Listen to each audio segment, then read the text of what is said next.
Topic गैरतमंद तलवार साज। कूजा अली कफस में बंद एक तरबियत याफ्ता शेर की तरह अपनी दुकान में तनहा रात दिन हथौड़ा चलाता और चिंगारियां अलिफाड़ता रहता। इसकी दुकान में दरवाजे के सवा कहीं से रोशनी नहीं आ सकती थी।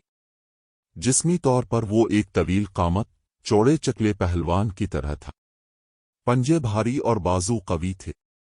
वो इस तारीख कमरे में 10 साल से कच्चा लोहा पेट कर जो तलवारें बना रहा था, उनकी वजह से इसका नाम न सिर्फ अनातोलिया के तूल व अर्ज में बल्कि सारी रोमेली और सल्तनत उस्मानिया के तमाम सरहदी इलाकों में मशहूर हो चुका था। हत्ता कि इस्तांबुल में भी तुर्की का एशियाई इलाका अनातोलिया कहलाता था और यूरोप में तुर्की के मकबूजात रोमेली कहलाते थे।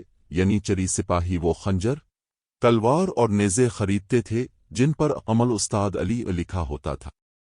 उस्मानी सल्तनत की पैदल फौज को यनीचरी यानी नई फौज कहते थे। ये दुनिया की पहली बाज़ाब्ता फौज समझी जाती थी। इसकी तश्कील 14वीं सदी के आगाज में हुई थी। उस्ताद अली तलवार को आब देने और धार लगाने के फ़न में माहिर था। इसकी तलवारों में इतनी लचक होती थी कि वो दाहरी हो जाती थीं लेकिन टूटती नहीं थीं। यही खूबी उसके बनाए हुए खंजरों और चाकुओं में थी। ऐसी तलवारें और खंजर कोई दूसरा शख्स नहीं बना सकता था। ये इसका मखसूस राज था जिससे कोई दूसरा वाकिफ नहीं था। इस काम में इसका कोई मददगार और साथी भी नहीं था। कूजा अली कमगो शख्स था, ज्यादा बातें करने का आदी नहीं था। तलवार, लोहे और आग के सवा उसकी गुफ्तगू का कोई मौजू नहीं होता था। फरोख्त के मौके पर वो कोई सौदेबाजी भी नहीं करता था। खरीदार जो कीमत देता वही ले लेता। वो अपनी दुकान से बाहर बहुत कम जाता। इसकी भट्टी सिर्फ जंग के जमाने में बाजेती थी।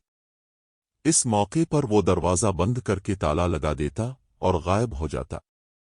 जंग खत्म होने के बाद वो फिर वापस आ जाता और अपने काम में पहले की तरह मसरूफ हो जाता। शहर में इसके बारे में तरह तरह की कहानियां मशहूर थीं। कोई कहता कि वो जल्लाद के हाथ से भागा हुआ एक शरीफ इंसान है। कोई कहता कि वो एक गरीब किसान था और उसका कोई प्यारा मर गया था जिसके गम में वो तर्क दुनिया पर मजबूर हो गया। लेकिन कूजा अली जिस पुरवकार अंदाज, जिस सुकून व इत्मीनान से मुतवाज़िन और माकूल गुफ्तगू करता, वो इस किस्म की बातों की तरदीद करती थी। किसी को ये भी मालूम नहीं था कि वो कहाँ का रहने वाला है और कहाँ से यहाँ आया है।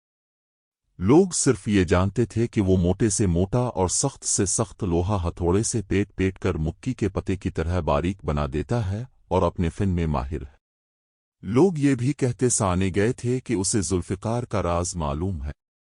बहरहाल कूजा अली की ज़ात हर शख्स के लिए बाइस इफ्तिखार थी और हर शख्स अपने अंदाज में उसकी तारीफ करता था। कूजा अली ने ये फ़न किसी दूसरे से नहीं सीखा था।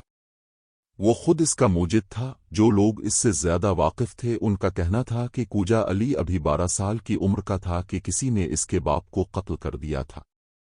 उसका बाप एक सख्त मिजाज टेलर बे यानी सूबेदार था। इसका चचा वजीर था और बहुत दौलतमंद। उसने कूजा अली को अपने पास रखकर उसकी तालीम व तरबियत का इंतजाम किया ताकि वो किसी आला सरकारी ओहदे पर फाइज हो सके। लेकिन कूजा अली किसी का एहसान नहीं लेना चाहता था। चुनांचे अपने चचा के घर से फरार हो गया और एक आवारा इंसान की तरह पहाड़, जंगल और दरिया नापता हुआ मुख्तलिफ मुल्कों और शहरों के चक्कर लगाता रहा।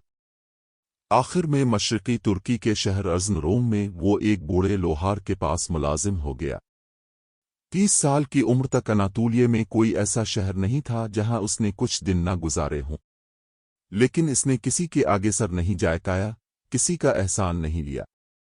वो मेहनत से जी नहीं चुराता था और अपनी रोजी खून पसीना एक करके कमाता था। दौलत की इसने कभी हवस नहीं की। जितना कमाता इसी पर कनात करता और मगन रहता। एक तख्लीकी काम करने वाले इंसान की तरह इसने अपना फ़न दौलत के लिए इस्तेमाल नहीं किया, बल्कि फ़न को तरक्की देकर अपने ज़ौक़ की तस्कीन की। तलवार की धार पर आब चढ़ाना इसका दिल पसंद मशगला था। कूजा अली जंगों में रज़ाकार की हैसियत से शिरकत करता था और जब इस मौके पर यनीचरी सिपाहियों और सगबानों से अपनी बनाई हुई तलवारों की तारीफ सानता तो खुशी से फूला न समाता। सुल्तान के कुत्तों के रखवाले सगबान कहलाते थे اور یعنی چری فوج کا ایک حصہ تھے۔ اگر قجا علی زندگی بھر اسی طرح کام کرتا رہتا تو نامعلوم کتنے ہزار غازیوں کو ناٹاوٹنے والی تلواریں، ڈھالیں، ٹکڑے ٹکڑے کر دینے والی نیزے اور زرہ کاٹنے والے خنجر بنا کر دیتا۔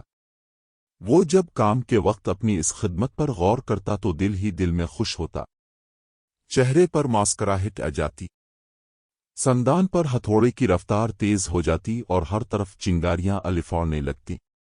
سندان لوہے کا وہ ٹکڑا جس پر ہتھوڑے سے لوہا کوٹا جاتا ہے، اسے نہائی بھی کہتے ہیں۔ صبح کی نماز کے بعد سے قجا علی 10 گھنٹے تک برابر کام میں لگا رہتا۔